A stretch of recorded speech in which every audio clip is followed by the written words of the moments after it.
AstraZeneca vaccines from the government of India for the benefit of several Caribbean countries. A very good morning. It's just past 9 this Friday morning and we're back again with Breakfast News. I'm Rukma. Over the next 1 hour, we'll be getting you all the updates. Firstly on Cyclone Yas as it settles into a deep depression across Odisha. News about the pandemic. The External Affairs Ministers' meetings with top leaders in the United States. News from sports, business, the web review and much more. But first, here are the headlines. Prime Minister Narendra Modi to visit Odisha and West Bengal today to review impact of cyclone Yas. PM will conduct aerial survey of cyclone-affected areas and also chair a review meeting at Bhubaneswar.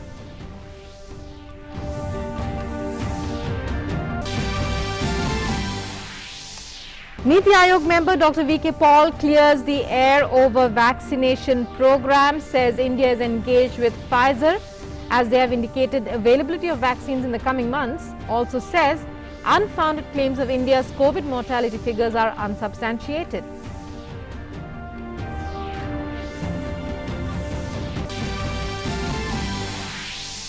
Centre approves financial assistance under Journalists Welfare Scheme to 67 families of journalists who lost their lives to COVID. Health Ministry issues guidelines for near-to-home COVID vaccination centres for the elderly and the differently abled. Cumulative number of vaccine doses administered in country exceeds 20.54 crores, including 1.51 crore beneficiaries below 45 years of age. More than 26.58 lakh vaccine doses administered in past 24 hours.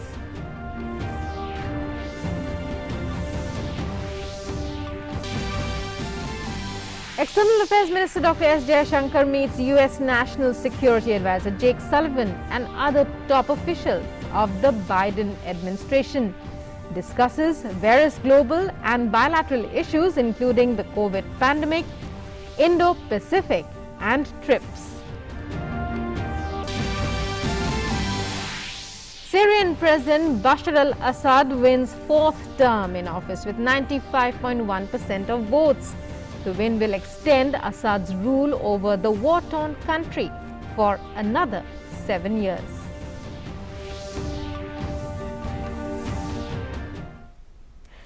Welcome once again. In our top story, Prime Minister Narendra Modi will visit Odisha and West Bengal today. He will chair review meetings in the two states to assess the impact of cyclone Yas. PM Modi will also undertake an aerial survey of the areas affected by the cyclone in the two states. Yesterday, he chaired a meeting to review the impact of the cyclone. Here's more in this report. To review the impact of cyclonic storm Yas, Prime Minister Modi chaired a review meeting. Officials made a detailed presentation on various aspects of preparedness, assessment of damages and related matters. During the meeting, several areas were discussed. About 106 teams of NDRF were deployed with 46 teams each in West Bengal and Odisha that rescued more than 1,000 persons and removed more than 2,500 trees, poles that had fallen and obstructed the roads. The Defence Forces, Army and Coast Guard also rescued marooned persons while Navy and Air Force were on the alert. From the preliminary reports available, it was also noted that the accurate forecasting, effective communication and evacuation by states and central agencies ensured minimum loss of human life. Due to inundation, several low-lying areas suffered damages. However, power and telecom services were soon restored in most of the affected areas. Prime Minister also noted the effective and proactive role played by the central and state agencies in responding to the challenges thrown by the cyclone and advised the agencies to ensure that normal life is restored in the affected areas at the earliest and relief is appropriately dispersed to persons affected by the cyclone. To further assess the damages, Prime Minister will visit Odisha and West Bengal on Friday. He will chair review meetings in Bhubaneswar to assess the impact of cyclone Yas. Prime Minister will also undertake an aerial survey of the areas affected by the cyclone in Balasore, Bhadrak and East Midnapur. Prime Minister will also hold review meeting in West Bengal. With packing winds of up to 130 to 145 kilometers per hour, cyclone Yas whiplashed the coastal areas of Odisha and West Bengal. Dumping heavy rain, Yas damaged several houses and farmlands. Thick sheets of rain swarmed blocks of houses in low-lying areas of Bengal and damaged several dams. Odisha CM Naveen Patnaik conducted aerial survey in impacted areas. Cyclone Yas hit region of Odisha. Odisha's Special Relief Commissioner P.K. Jeena said that 3 people lost their lives in the state.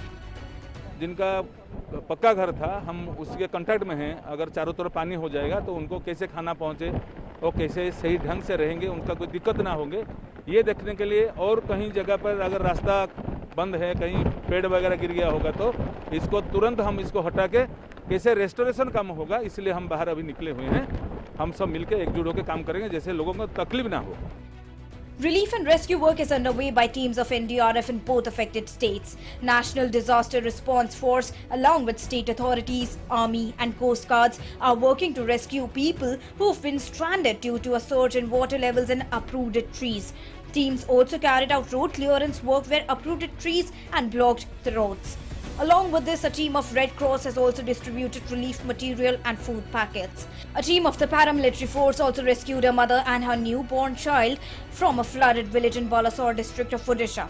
Keeping in mind the impact of the cyclone, commercial flight operations were suspended. But apart from Rourkela Airport in Odisha, remained suspended even on Thursday.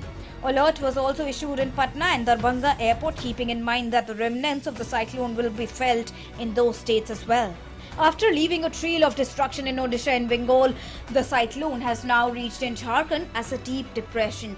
Most parts of Jharkhand and South Bihar received heavy rains. A close watch is being kept by disaster management in various districts. An uninterrupted supply of electricity is being maintained by state administration for hospitals and for oxygen plants in the state. The worst may be over in terms of the destruction and havoc caused by the cyclone, but it will be long before life once again picks up pace in those states which were affected by the natural disaster. Bureau Report, DD India. And joining us now from Bhubaneswar is our correspondent Ashutosh Mishra. Ashutosh, well, it's been we've seen how the cyclone has impacted Odisha, but we'd like to hear from you what the latest situation is. We believe rescue operations are still on. However, a lot of credit goes to the state for its efficient management, both the centre as well as the central agencies, the effective evacuation. Take us through all the latest details. You're absolutely right. The forecast about the cyclone was very accurate. Almost 100% accurate. Only the wind speed was predicted to be slightly higher, but fortunately for Odisha it was less than what was predicted initially. Instead of gusts reaching 185 kilometers per hour, we had wind speeds of somewhere between 130 and 145. So that was something which saved or lessened the impact of the cyclone. But then the state witnessed heavy rains. Almost the entire coastal area witnessed heavy rains. There were tidal surges, which led to inundation of fields. Standing crops were destroyed. Houses were destroyed. People had to suffer in all kind of manners. Right now, the focus has shifted to relief, rehabilitation, and reconstruction. Relief, Chief Minister had announced relief for 128 maroon villages. For 7 days, relief is being provided to them. They are being given cooked food. Wherever the need is, they are being provided with dry food. Red Cross too is providing relief. And then rehabilitation teams, restoration teams are on the ground. NDRF is working, ODRAF is working, fire personnel are working. Roads have almost been cleared in all the areas. Electricity has been restored in almost 80% of the affected areas, mainly in Bhadrak, Balasore, which bore the brunt of the cyclone. Over the last 48 hours, districts of Balasore, Bhadrak, then Mayurbhanj, Keonjhar witnessed heavy rains.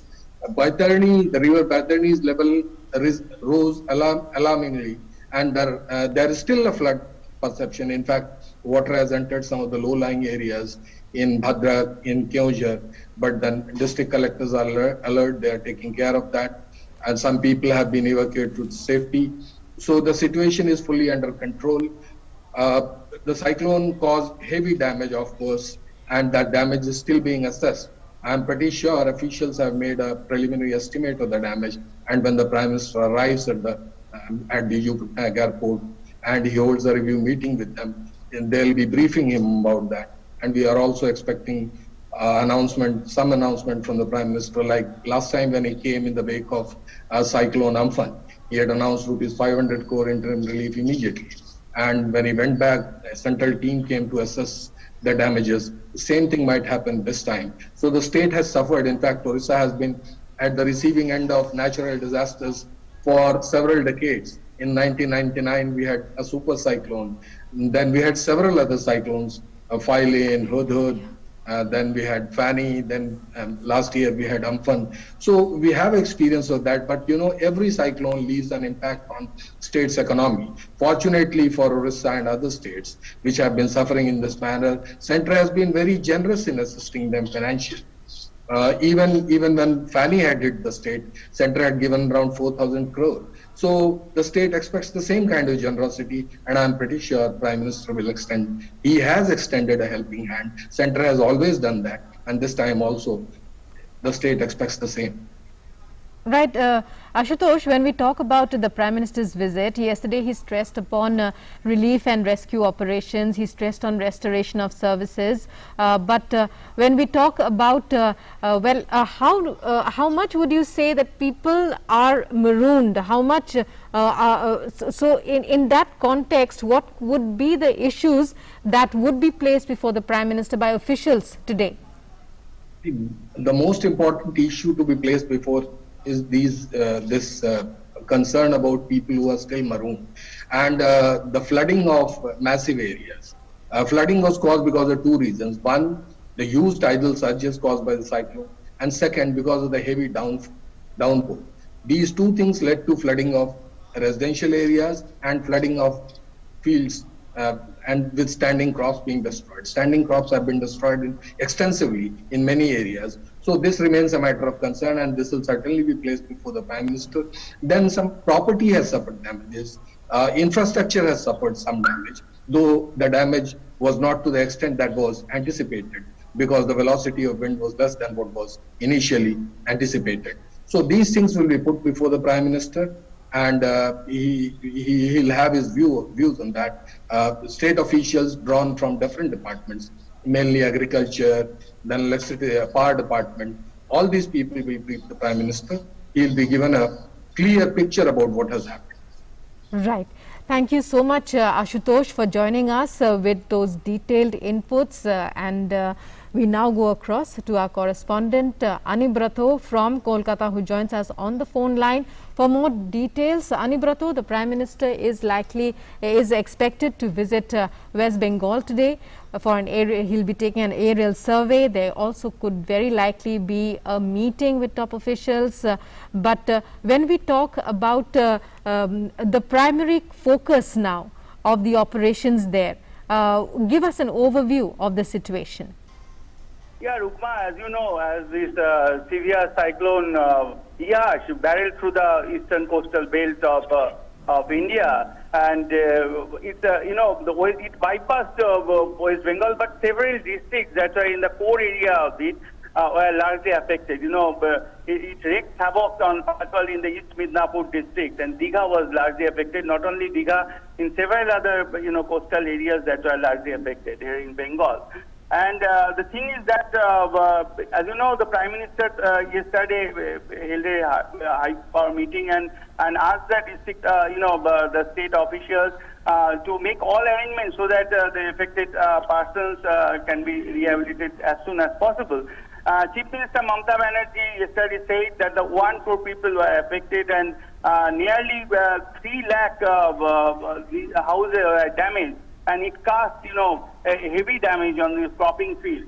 The state government estimated nearly 15,000 crore, estimated loss of nearly 15,000 crore. So today, as we know, that the Prime Minister, after having his aerial survey over Odisha and thereafter in Midnapur district. Thereafter, you will review meeting with the Chief Minister Mamata Banerjee. Mamata Banerjee will be accompanied by Chief Secretary Alapon Bandyopadhyay. And beforehand, Chief Minister will also aerial survey over the South 24 Pargana district.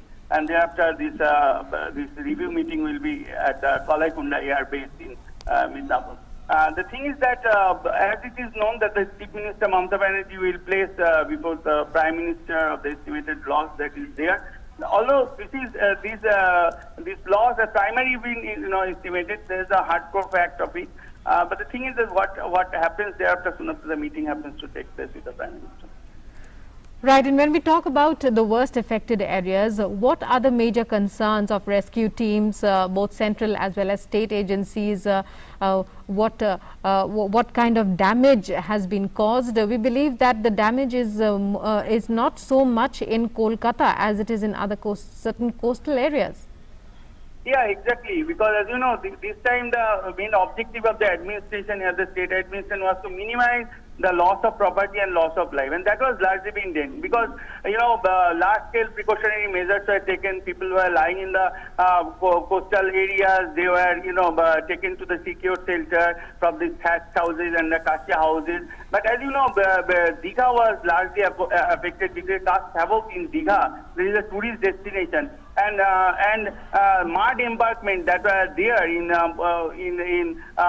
East Midnapur district and even in South 24 Pargana, all of these almost 134 mud embankments tore apart. So this river water and the sea water entered into these cropping fields and made large scale damage over the cropping fields.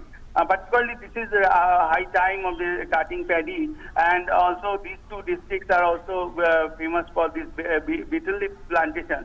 So it made a havoc damage. Although there was no loss of life as such, but these several kasha houses and thatched houses were moved to the ground, and people were indeed largely affected by this thing. So the thing is that how Chief Minister places this thing before the Prime Minister in the review meeting, that is largely to be taken into account after the meeting happens. Right, Anubrato, thank you very much for joining us there. We will be back with you throughout the day for more. And now moving on, COVID vaccination in India is progressing at a rapid pace as it continues with over 20 crore 54 lakh doses administered within just 132 days. The cumulative number of COVID vaccine doses administered stand at 20 crore 54 lakh 51,902. 11 lakh 76,300 beneficiaries of the age group 18 to 44 years received their first dose of the vaccine on the 27th of May. And cumulatively 1 crore 51 lakh 52,040 beneficiaries received vaccines across 37 states and union territories since the start of phase 3 of the vaccination drive. As on day 132 of the vaccination drive, that is yesterday, total 26 lakh 58,218 vaccine doses were given. Bihar, Gujarat, Madhya Pradesh, Rajasthan and Uttar Pradesh have administered more than 10 lakh beneficiaries of the age group 18 to 44 years for their first dose of the COVID vaccine.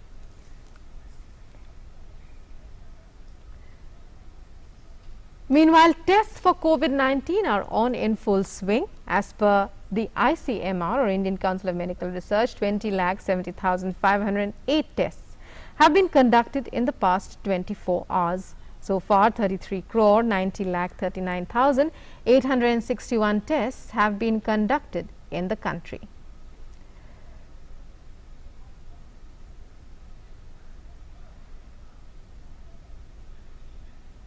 And Niti Aayog member Dr. Vinod Paul said that the central government has remained engaged continuously with all major international vaccine manufacturers, and vaccines are in limited supply globally, as companies have their own priorities in allocating stocks. He said manufacturers also prefer to give countries of their origin, just as our own vaccine makers have done unhesitatingly for us. The vaccines developed in other countries a large part of those vaccines were supplied to the same country. So the US made vaccine went in a big way to the US, and that was taken for them as a priority. And it is nothing surprising, because when we look upon our vaccine manufacturers, they also unhesitatingly offer the vaccines to our own nation. Now that the vaccine availability for their countries of origin has been met to a large extent, the companies are, and their own production capacities are also rising now that they are confident of the market and the success of the vaccine. That's how our companies will also do. There will be vaccine which is available for others to take. But clearly, the countries of origin have been an important priority for the producers of vaccines. So now it's available for other countries, partly through COVAX, partly through bilateral arrangements, and often these are small countries with small requirements. So it's a changing scene. But to begin with, a focus on their own respective countries and countries with which they have special arrangements has been a way that has been followed by them. Speaking on misinformation being reported in some international media which claim that COVID mortality in India is 3 times of the reported figures, Dr. Paul said these figures are unsubstantiated and based on mere assumptions.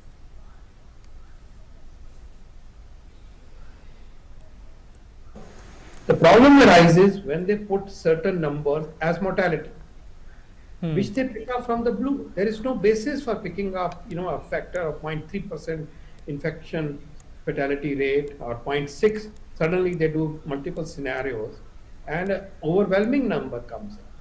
That's not how it is done. I also want to emphasize that even in a survey in New York City, for example, there were about 2 lakh cases up to a particular day. When a sero survey was done for that period, then the number of cases was detected to be meant to be 17 lakh, 8-9 times. But then you don't assign deaths just like this to an astronomical figure. So the official death toll of that period continues to be there 16,000, and not using a multiple like 8, for example, and to say it is 1,50,000 or 7. That's not how you do science. It has to be, there has to be some basis for this.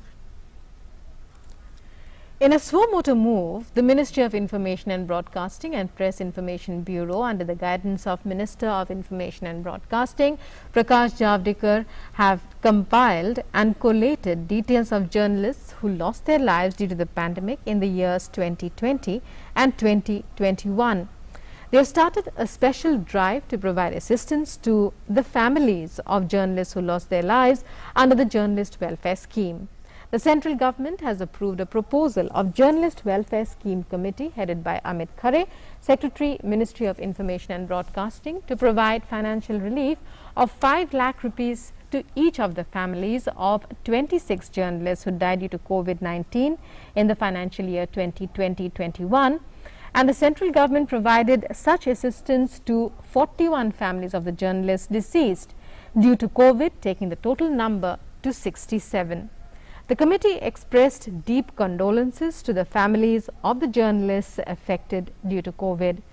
The Press Information Bureau proactively reached out to these families who lost their lives to COVID-19 and also guided them about the scheme and filing of claims.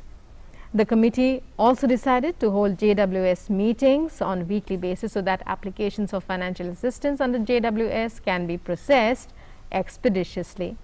It also considered applications of 11 families of those journalists who had passed away due to reasons other than COVID-19.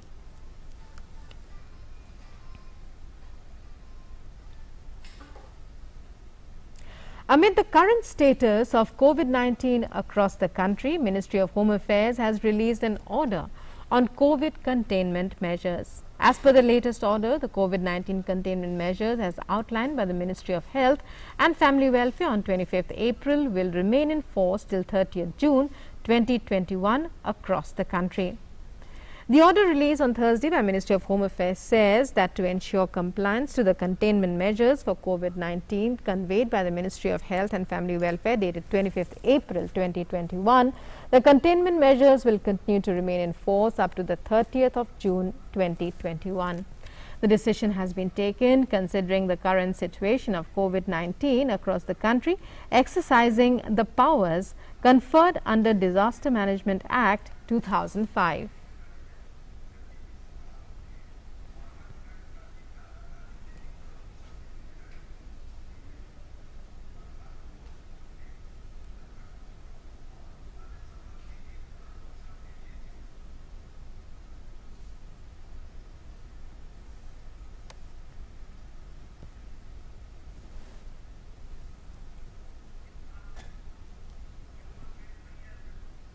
External Affairs Minister Dr. S. Jaishankar met U.S. National Security Advisor Jake Sullivan and other top officials of the Biden administration on Thursday. During the meeting, the leaders discussed various global and bilateral issues including the COVID-19 pandemic, Indo-Pacific and TRIPS.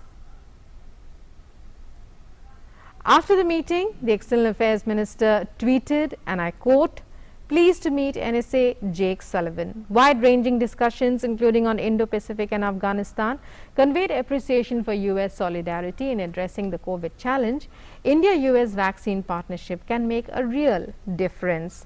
U.S. National Security Advisor Jake Sullivan also tweeted about his meeting with the External Affairs Minister Dr. S. Jaishankar. Sullivan in his tweet said, "People-to-people ties and values are the foundation of the U.S.-India partnership and will help in ending the COVID-19 pandemic, lead on climate change and support a free, open Indo-Pacific." Sullivan even said that the U.S. government and Americans across the country have delivered over $500 million in COVID-19 relief to India. He said both India and the U.S. will beat the pandemic together. The External Affairs Minister also met U.S. Trade Representative Ambassador Catherine Tai. Dr. S. Jaishankar said India and U.S. trade, technology and business cooperation are at the core of our strategic partnership.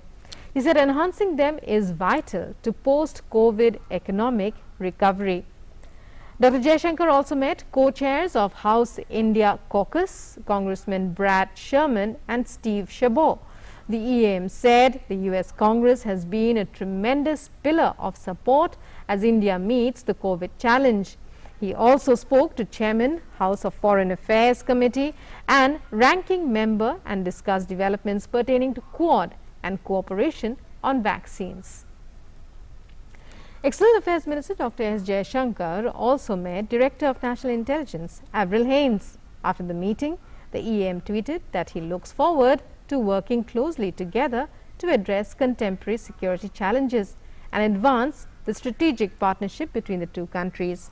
Dr. Jaishankar is scheduled to meet with U.S. Secretary of Defense Lloyd Austin III as part of India's first cabinet-level visit to Washington.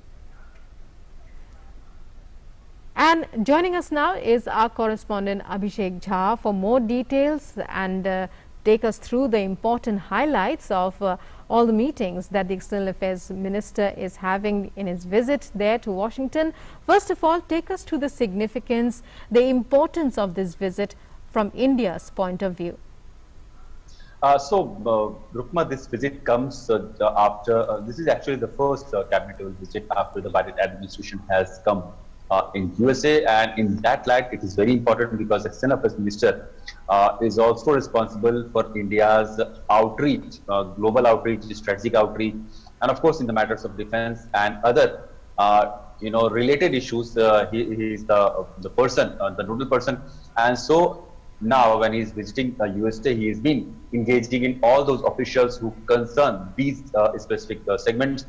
Initially he had visited New York, where he had also met United Nations Secretary General Antonio Guterres, and India and UNSC both discussed the way forward, because India is also a member of United Nations Security Council's non-permanent member, and India is going to have the presidency in the 2 months from now in August. So it was a very engaging discussion. What are India's priority? How does India see various important issues of world, various regional issues of that are happening in immediate neighborhood of India, including Myanmar and Afghanistan, the security aspect of it, the regional dimension of all these, political turmoil that is happening at various places. So these were the issues that India discussed with the UN Secretary General, and also issues of climate change, how India sees it, the issues of terrorism and other aspects. From there onwards, he has moved to Washington DC, where he had also met with certain business chambers and associations, which have been crucial in shoring up the help that India was leading in the last few weeks. That almost has brought down almost 500 million plus US dollars help and assistance to India in fight against COVID pandemic. And now India's priority is to sustain this fight in a longer duration term, and that needs to have vaccination for a significant chunk of our population, that is almost 100 crore people. We are still at almost 20 crore people of our population having been vaccinated. But still, most of them are not fully vaccinated, or they need to have their second doses. So there's a lot of vaccine that is needed in India, and the kind of two vaccine that India is currently producing, one is Serum Institute of India's AstraZeneca, Covishield, and other by Biotech's Covax, has not been able to cope up with the rising demand and the kind of urgency that we need to have, so that in a very small span of time we can vaccinate more people. So we need to have more alternatives, more vaccination alternatives for that. And since the USA has at least 3-4 vaccine manufacturers who can be help to India, the External Affairs Minister's priority is also to bring them on board, where India can both have off-the-shelf vaccines from USA, and at the same time these USA companies of vaccines can jointly join hands with India's certain manufacturer who does not have the vaccine of their own, but they have the manufacturing capacity, so that not only India's demand, high demand can be met, but also the global demand is also met, because India has also, there's also COVAX, under which United Nations and other countries have promised that 2 billion vaccine doses will be garnered or collected for countries who do not have their own vaccines, and they will be supplied across the globe in this year alone. So for that 2 billion doses of vaccine to be there under COVAX, world's largest manufacturers and every small manufacturer need to be jointed at this whole supply chain, and India comes very crucial in this, because India's past experience and India's overall manufacturing capacity is something that the world is actually looking forward to, because we have had this thing of almost supplying 60% of vaccines to the world. So with the present manufacturing capacity of India and the latest development of vaccines in various parts of the world, how both of these innovation can be joined, so that a global fight against COVID pandemic can be led. That is the priority of our External Affairs Minister's visit in USA, beside other strategic and defense matters also. Right. Abhishek, well, strategic cooperation between the two countries is also on a high. It's at an all-time high, especially with Quad. And in that sense, what can we expect from the External Affairs Minister's meeting with the Defense Secretary? So on Quad, we have seen in the last few months, at least, there have been regular interaction between the foreign ministers of Quad, Japan, Australia, and USA. This is also the External Affairs Minister's first visit to USA in that matter, and he's also going to have his counterpart, Secretary Blinken, meeting with him on Friday, and he will also be meeting with the US Defense Secretary Lloyden. And in both the meeting, we can expect that the issue of Indo-Pacific will also come up, how to keep this Indo-Pacific issue a clean, transparent, and fearless maritime route, so that all the nations flying across this Indo-Pacific can have a sense of security, where their sovereignty is also protected. At the same time, they can trade and keep their business as usual without fearing of dominance of any superpower in this region. And this, when we talk about the superpower in this region, we are actually suggesting aggressive stance of China in various maritime area. We have also seen how China has been an aggressor in our northern borders. So this is Indo-Pacific. When we talk, India is the only country which is having to share his land border with China. Otherwise, Japan, which shares some sea boundaries with China is also seeing the aggression from Chinese side, and there is a concern, growing concern in Japan also about this, positioning of China, that South China Sea or the Indo-Pacific, for that matter, is something that belongs to China, and China will dominate that area. So overall, this whole security issue is there, and the squad members are trying to keep that whole sea maritime space very transparent and protected. Right. Abhishek, well, much to look forward to from that meeting, as well as the External Affairs Minister continues with his visit to the United States. So we'll be back with you throughout the day for more. And in other news, a massive fire broke out at a chemical factory in Jammu and Kashmir's Udhampur district in the early hours today. The Indian Air Force was called in to bring the blaze under control. IAF Warrant Officer Dalbir Bail said it would be hard to say how long it would take to douse the fire. The Prime Minister today paid tribute to freedom fighter and patriot Veer Savarkar on his birth anniversary. Savarkar was born in 1883 in Maharashtra. Union Information and Broadcasting Minister Prakash Javadekar also paid tribute to Veer Savarkar on his birth anniversary and said Savarkar's entire life was spent fighting for the attainment of Swarajya. And time now for news from various parts of the world in our next segment, Across the Globe.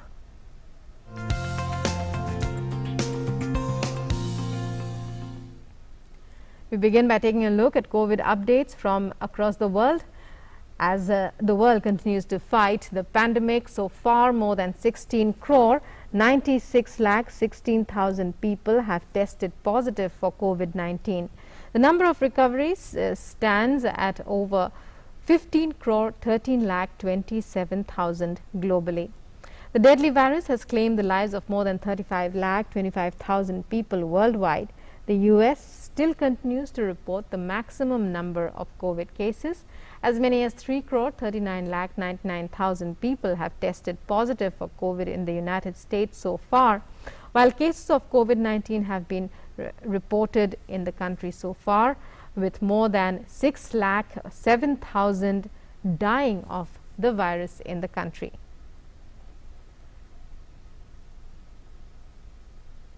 US President Joe Biden on Thursday said he is likely to release a report detailing the US intelligence community's findings on the origins of COVID-19 in full.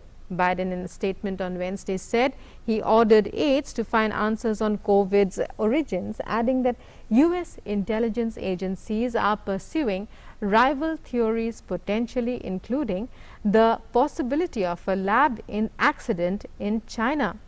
Biden's unusual public disclosure about private and inconclusive US intelligence assessments revealed a debate raging within his administration over where the novel coronavirus originated. It also lent credence to a theory that the virus may have emerged from a Chinese research laboratory instead of in nature. California will offer $116.5 million in cash and gift cards to residents who get COVID-19 vaccinations before the 15th of June.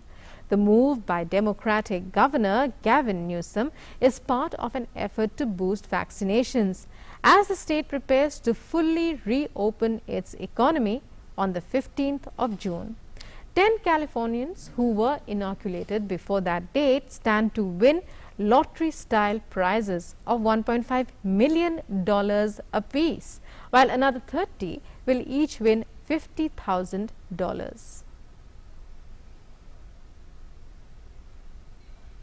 On June 15th, we are going to make available to 10 individuals, everybody that has been vaccinated in the state of California, with a few caveats, and I can talk through those caveats, but the vast majority of Californians eligible that have received a first dose, those that seek to get a first dose before June 15th, $15 million that night will be distributed, $1.5 million prizes for 10 individuals. A Russian court has fined Twitter 19 million rubles for failing to delete content considered illegal by Moscow in the latest episode of a long-running dispute between Russia and the social network operator. Twitter has been subjected to a punitive slowdown in Russia since March, part of a broader standoff between Moscow and big tech companies to beef up what it calls internet sovereignty. Russia's state communications regulator earlier this month partially halted the slowdown after Twitter deleted more than 90% of illegal content, which the regulator says includes posts containing child pornography, drug abuse information, or calls for minors to commit suicide. Syria's President Bashar al-Assad has won a fourth term in office with 95.1% of votes. Head of Parliament Hamouda Sabag announced on Thursday. The voter turnout was at around 78%. The win delivers Assad 7 more years in power and lengthens his family's rule to nearly 6 decades. His father Hafiz al-Assad led Syria for 30 years until his death in the year 2000. Assad's government says the election shows Syria is functioning normally, despite the decade-old conflict which has killed hundreds of thousands of people and driven 11 million people from their homes. German Chancellor Angela Merkel has said that Germany is planning to offer COVID-19 vaccinations to children between 12 and 16 from the 7th of June. Merkel also said the COVID pandemic was not yet over, even if the number of cases in Germany have fallen. The United Nations International Civil Aviation Organization has agreed to investigate the forced grounding of a Ryanair passenger plane in Minsk, an incident that prompted international outrage. ICAO's 36-nation governing council acted after the United States and several allies demanded an investigation into the incident, which British Foreign Secretary Dominic Raab called a grave violation of international law. ICAO would produce an interim report by the 25th of June. ICAO says in a statement after the meeting that its council has expressed strong concern about the incident, but the probe will be a fact-finding investigation designed mainly to determine whether international aviation rules have been breached. ICAO has little scope to punish member states other than by suspending voting rights. Israel has rejected and Hamas has welcomed a decision by the United Nations Human Rights Council to launch an international investigation into crimes that may have been committed in the Israeli-Palestinian conflict. Israel's foreign ministry has said the country would not cooperate with the probe, deeming it a bid to whitewash crimes committed by the terror organization Hamas. A spokesman for the Palestinian militant group called its actions resistance is legitimate and urged to punish the occupation. The UN Human Rights Council on Thursday agreed to launch an international investigation into crimes committed during the 11-day conflict between Israel and the Islamist group Hamas in Gaza. By a vote of 24 states in favor, 9 against, with 14 abstentions, the 47-member forum adopted a resolution brought by the Organization of Islamic Cooperation and the Palestinian delegation to the United Nations. Israel's ambassador to the UN in Geneva, Myrav Aylon Shahar, said Hamas was a racist, genocidal terrorist organization and accused the group of using Palestinian civilians as human shields to conceal its rockets, adding they have committed a war crime. And let's move on now to our next segment, Business Buzz.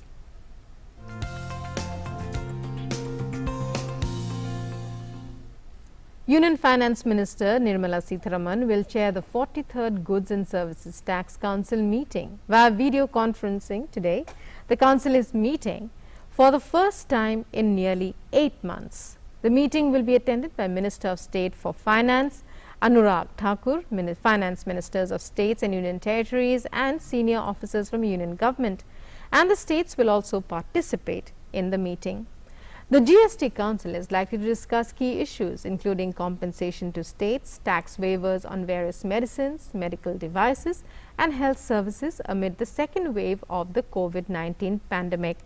Lowering GST rates for two-wheelers and bringing natural gas into the indirect tax fold are also likely to be on the agenda.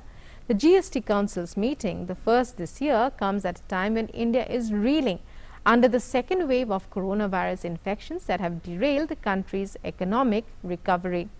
Though the Council is required to meet once every quarter, the last meeting was held in October last year. And joining us now is our correspondent Ajay Mishra to tell us more about the significance of this meeting. Ajay, give us a sense of what this meeting today could mean for the days ahead. What are the issues that it will be looking at? Also, a brief review of the major challenges that stand before it now. So, Rukma, as you know that this is a very important and crucial meeting of GST Council, and it is going to happen after a gap of 8 months because of the pandemic, and the second wave of pandemic is more severe than the first one. We had seen that the first wave resulted in the launch of comprehensive package of relief in terms of Atmanirbhar Bharat, under which the country spent almost 15.7% of its GDP on the creation of the infrastructure. But the second wave was also unprecedented, and the effect is still continuing. So this is very crucial in that sense. Secondly, there are three main agendas that can be covered in today's meeting. First is the financial health of the states, which is very important at this point in time, because most of the expenditure is on the health infrastructure being done by the state. They are finding it very difficult to actually procure vaccines from abroad and import the equipments needed to take care of the COVID patients. So that's number one. How to financially assist the states is one. Secondly, the central government has already put 35,000 crore rupees in the budget for the vaccination. Now, states may propose that this money should be enhanced going forward. Secondly, it is about the rates on the equipments and the medical facilities and medical equipments and vaccines and medicines linked to the COVID. The rate on the items range between 5 to 12%. What should be the rate on the COVID-related items and equipments is also on the agenda of the GST Council. And third, which is about the taxpayers' compliance. If there is a difficult times, it is expected that the government should relax some of the norms and the procedures for GST filing and things like that. So there might be some relaxation on the taxpayers also, because they are actually contributing and supporting the economy by collecting GST and in these very tough times. So these are the mainly three agendas on which we are expecting great detailed discussions in the GST Council. Right, Ajay. Well, you keep your eyes on that story. We'll be back with you throughout the day for more. And in other BizBuzz news, Asian stocks rose along with US equity futures Friday after solid economic data and President Joe Biden's federal spending plans spurred a Wall Street rally in cyclical shares. Treasury yields climbed. Japanese shares led gains. Hong Kong pushed higher.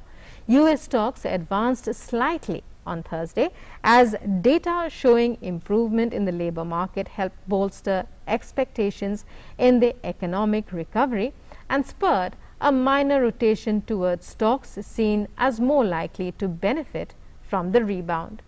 The data helped lift US Treasury yields, with the benchmark 10-year note reaching a high of 1.625%. and denting the attractiveness of higher growth names in areas such as technology. The Dow Jones Industrial Average rose 0.41%, the S&P 500 gained 0.12%, and the Nasdaq Composite dropped 0.01%. Back home, the domestic markets made a firm start to the June F&O series, with the Nifty 50 index scaling fresh lifetime highs. The BSE Sensex trading higher at around 51,444 levels, and the Nifty 50 index testing the 15,450 mark after earlier surpassing the earlier record high of 15,431.75. ONGC, HDFC, HDFC Bank and Reliance Industries rose 1% each and were the top Sensex gainers. In the broader markets, the S&P, BSE mid cap and small cap indices trading higher.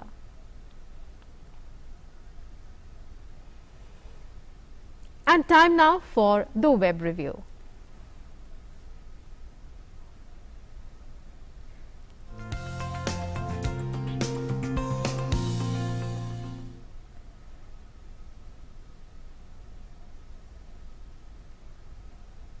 And for this, we go across to our colleague Amritpal Singh. A very good morning to you, Amritpal. Take us through what you've picked out for us from the web this morning. Good morning, Rukma. Well, I've chosen to lead with the report by the Hindustan Times, which says COVAX says it needs $2 billion by June for poor countries. Now, COVAX, the alliance, which includes Gavi and WHO and other countries, it's an international alliance for supply of vaccines to poor countries, has said that it needs $2 billion in additional funding by the 2nd of June in order to boost its inoculation program in lower income countries. So it's appealed to the private sector and countries to come and contribute to the money for the vaccination program. Remember, COVAX has already delivered about 70 million vaccine doses to 126 countries, but it faces a shortfall of 190 million by the end of June because of what it calls severe impact of COVID supply in the second quarter this year due to the terrible surge of the virus in India. The other story that the Times of India has printed, it says NYT report on India COVID toll absolutely false, says the government. Now the government has disputed the New York Times report, which estimated that about 42 lakh deaths could have occurred in India due to COVID-19 in a worst case scenario.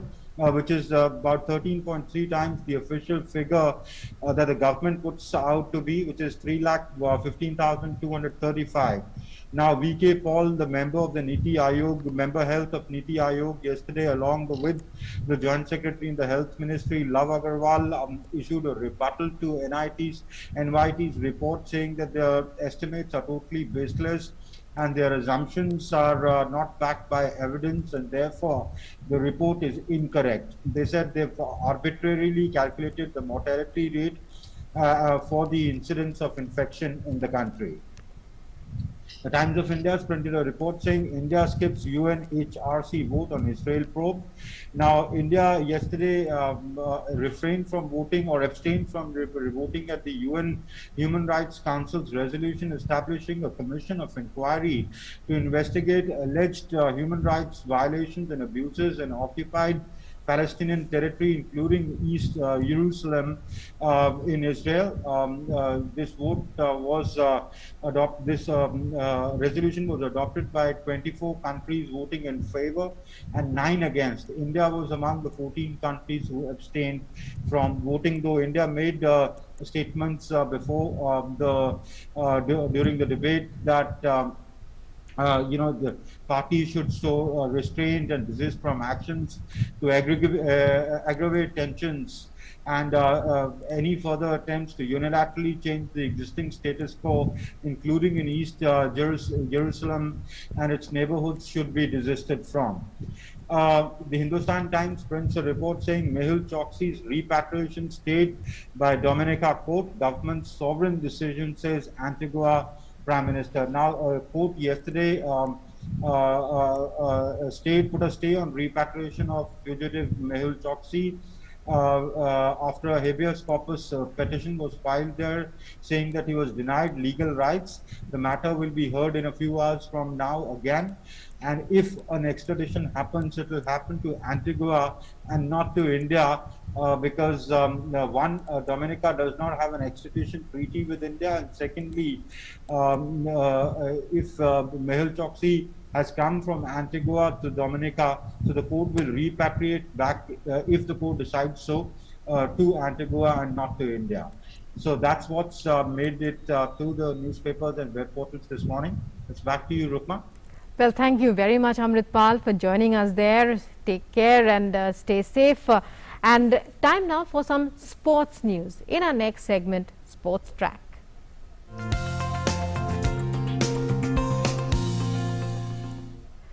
Novak Djokovic, Rafael Nadal and Roger Federer all ended up in the same half of the French Open men's field in the draw on Thursday, meaning no more than one of them can reach the final.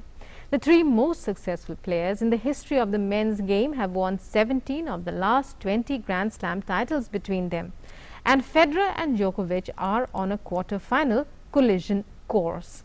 Nadal follows on the third rank after Djokovic and Medvedev.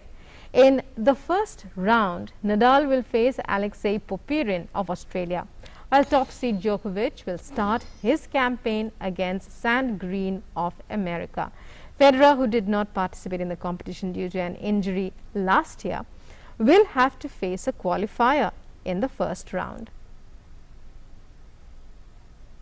In the women's draw, Ashley Barty of Australia, the world's number one seed, will start her campaign against 70th seeded Bernarda Pera of the US.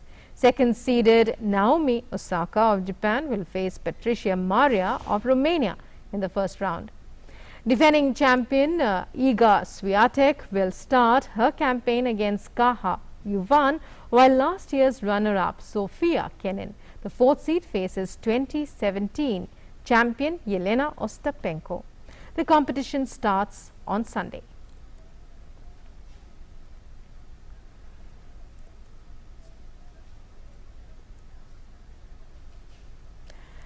And time now to take a look at temperatures recorded in cities across the country.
Well, that brings us to the end of this edition of Breakfast News.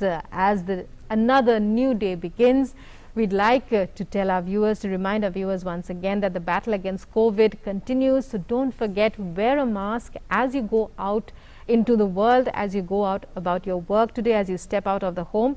For others who do not need to go out urgently, stay home and stay safe with all COVID protocols in mind. And as we go, as always, we leave you with some beautiful visuals. Today, it is a beautiful art exhibition in Manhattan. Take a look and enjoy at these wonderful and special images. Namaskar.